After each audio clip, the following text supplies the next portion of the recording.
लीजिए सुनिए सुभद्रा कुमारी चौहान के लिखे कहानी संग्रह बिखरे मोती की कहानी थाती, मेरी यानी समीर गोस्वामी की आवाज में। क्यों रोती हूं? इस नाहक पूछकर जले पर नमक न छिड़को। जरा ठहरो, जी भर कर रो भी तो लेने दो। न जाने कितने दिनों के बाद आज मुझे खुलकर रोने का अवसर मिला है। मुझे रोने में सुख मिलता है, शांति मिलती है, इसीलिए मैं रोती हूं। रहने दो, इसमें बाधा न डालो, रोने दो। क्या कहा? किसके लिए रोती हूं?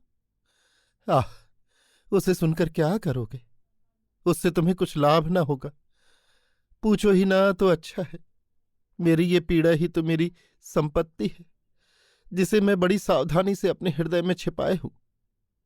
इतने पर भी सुनना ही चाहते हो तो लो कहती हूं, किंतु देखो, जो कहूं वही सुनना और कुछ न पूछना। वे एक धनवान माता पिता के बेटे थे। ईश्वर ने उन्हें अनुपम रूप दिया था। जैसा उनका कलेवर सुंदर था, उससे कहीं अधिक सुंदर था उनका हृदय। वे बड़े ही नेक, दयालु और उदार प्रकृति के पुरुष थे। गांव के बच्चे उन्हें देखते ही खुश हो जाते, बूढ़े आशीर्वाद की वर्षा करते। स्त्रियां उन्हें अपना सच्चा भाई और हितू समझती, और नौजवान उनके इशारे पर नाचते थे। तात्पर्य ये कि वे सभी के प्यारे थे और सभी पर उनका स्नेह था। मैं उन्हीं के गांव की बहू थी। मेरे पति वहीं प्राइमरी पाठशाला में मास्टर थे। घर में बूढ़ी सास थी, वे थे और मैं थी। महंगाई का जमाना था। 28.5 रुपये में मुश्किल से गुजर होती थी। घर के प्रायः सभी छोटे मोटे काम हाथ से ही करने पड़ते थे। एक दिन की बात है, मैं वैसे ही ब्याह कराई थी। मैं थी शहर की लड़की। वहां तो नलों से काम चलता था, भला कुएं से पानी भरना मैं क्या जानती। मेरी सास मुझे अपने साथ कुएं पर पानी भरना सिखा रही थीं। अचानक वे न जाने कहाँ से आ गए। हंसकर बोले, क्या पानी भरने की शिक्षा दे रही हो माँ जी? आपने ऐसी अलहड़ लड़की ब्याही क्यों, जिसे पानी भरना भी नहीं आता? मैंने घूंघट के भीतर ही जरा सा मुस्कुरा दिया। सास ने कहा, बेटा इसे कुछ नहीं आता, बस रोटी भर अच्छा बनाती है, न पीसना जाने न कूटना। गोबर से तो इसे जैसे घिन आती हो। बड़ी मुश्किल से तो कहीं कंडे थापती है, तो उसके बाद 10 बार हाथ धोती है। हम तो बेटा गरीब आदमी हैं, हमारे घर में तो सभी कुछ करना पड़ेगा। दूसरे दिन मुझे अकेले ही पानी भरने जाना था। मैं रस्सी और घड़ा लेकर पानी भरने गई तो जरूर, पर दिल धड़क रहा था कि बनता है या नहीं। न सास साथ थी और न कोई कुएं पर ही था। मैंने घूंघट खोल लिया और रस्सी को अच्छी तरह से घड़े के मुंह से बांध कर कुएं में डाल दिया। डब डब करके बड़ी देर में कहीं घड़े में पानी भरा। उसे खींचने लगी, किसी प्रकार खींचता ही न था। ज्यों त्यों करके आधी रस्सी खींच पाई थी कि वे सामने से आते हुए दिखाई दिए। कुआं उनके अहाते के ही अंदर था और बंगले में जाने का रास्ता भी वहीं से था। सामने से वे आते हुए दिखे। लाज के मारे ज्यों ही मैंने घूंघट सरकाने के लिए एक हाथ से रस्सी छोड़ी, त्यों ही अकेला दूसरा हाथ पानी से भरे हुए घड़े का वजन न संभाल सका। झटके के साथ रस्सी समेत घड़ा कुएं में जा गिरा। मैं भी गिरते गिरते बची। 1 मिनट में ये सब कुछ हो गया। वे बंगले से कुएं के पास आ चुके थे। मैं बड़ी घबराई, घूंघट ऊंघट सरकाना तो भूल गई, झुककर कुएं में देखने लगी। मेरे पास तो रस्सी और घड़ा निकालने का कोई साधन ही न था। निरुपाय हो कातर दृष्टि से उनकी ओर देखा। मेरी अवस्था पर शायद उन्हें दया आई। वे पास आकर बोले, आप घबराइए नहीं, मैं अभी घड़ा निकलवा देता हूं। फिर कुछ देर मुस्कुराते हुए बोले, किंतु आपने ये साबित कर दिया कि आप शहर की एक अलहड़ लड़की है। मैं जरा हंसी और अपना घूंघट सरकाने लगी। मुझे घूंघट सरकाते देख वे जरा मुस्कुराए।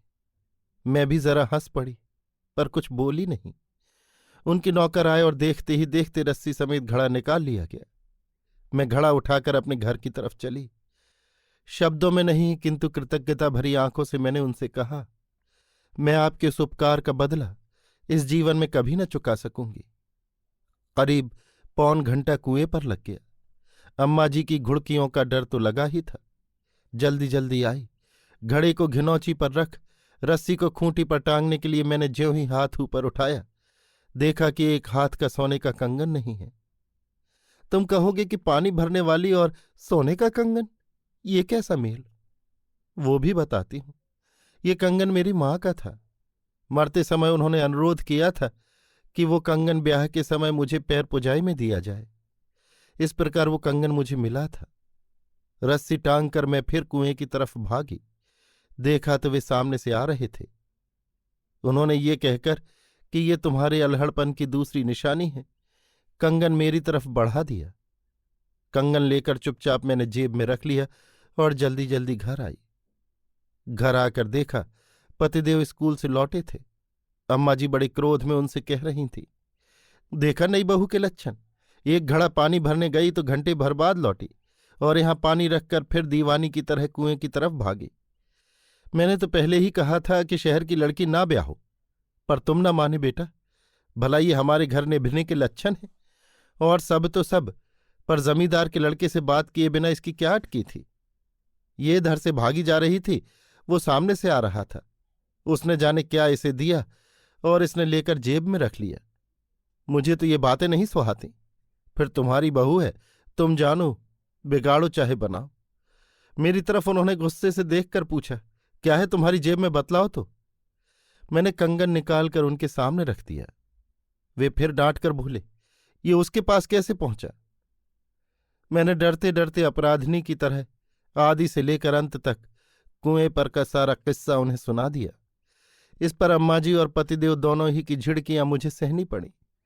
साथ ही ताकीद भी कर दी गई कि मैं अब उनसे कभी न बोलूं। क्या पूछते हो? उनका नाम? हाय, रहने दो, मुझसे नाम न पूछो। उनका नाम जबान पर लाने का मुझे अधिकार ही क्या है? तुम्हें तो मेरी कहानी से मतलब है ना। हाँ, तो मैं क्या कह रही थी? मुझसे कहा गया कि मैं उनसे कभी न बोलूं। यदि ये लोग फिर कभी मुझे उनसे बोलते देख लेंगे तो फिर कुशल नहीं। मैंने दीन भाव से कहा, मुझसे घर के सब काम करवा लो, परंतु कल से मैं पानी भरने न जाऊंगी। इस पर पतिदेव बिगड़ कर बोले, तुम पानी भरने न जाओगी तो मैं तुम्हें रानी बनाकर नहीं रख सकता। यहां तो हम जैसा कहेंगे वैसा करना पड़ेगा। उसके बाद क्या बतलाऊं कि क्या हुआ। ज्यों ज्यों मुझे उनसे बोलने को रोका गया, त्यों तो एक बार जी भरकर उनसे बात करने के लिए मेरी उत्कंठा प्रबल होती गई, किंतु मेरी ये साध कभी पूरी न हुई। वे जाते जाते एक दो बातें बोल दिया करते, जिसके उत्तर में मैं केवल हंस दिया करती थी। लेकिन लोग ये भी न सह सके और तिल का ताड़ बन गया। अब मुझ पर घर में अनेक प्रकार के अत्याचार होने लगे। हर 2-4 दिन बाद मुझ पर मार भी पड़ती, परंतु मैं कर ही कह सकती थी। मैं तो उनसे बोलती भी न थी और उनका बोलना बंद करना मेरी शक्ति से परे था। उन्होंने मुझसे कभी भी कोई ऐसी बात नहीं कही जो अनुचित कही जा सके। उन्हें तो शायद विधाता ने ही रोते हुओं को हंसा देने की कला सिखाई थी।